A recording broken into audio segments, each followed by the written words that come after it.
जय गुरुदेव। ओम नमः शिवाय। हरि ओम। मुझे रिटायर कली किसी दिन हो समय भी मोर पाखे अच्छे। मुझे चाहूचे जे गोटे योग क्लास फ्री योग सेसन टे नवार लगी सबुदिन मॉर्निंग रे ना इवनिंग रे। मोर 30 वर्ष नो एबव मोर अनुभूति अच्छे योगा प्रैक्टिस रे। योगा करी करी ही मोर सब कुछ ठीक है। मैं आज जन पहुँची जाए केवल योगा प्रैक्टिस द्वारा आध्यात्मिक लाइन रे जीवा द्वारा आम गुरु मान जेनटा भी शिखी जाए ताकि मुझे शेयर करवार लगी चाहूचे समस्त संगे।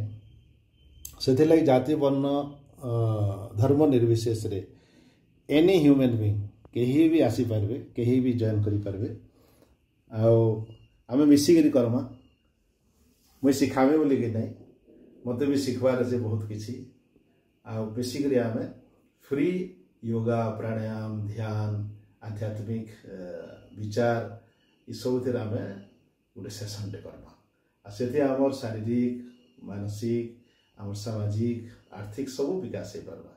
आमर संपूर्ण आमर पर्सनालिटी विकास होगा।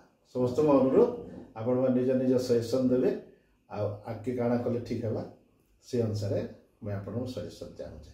धन्यवाद। जय गुरुदेव।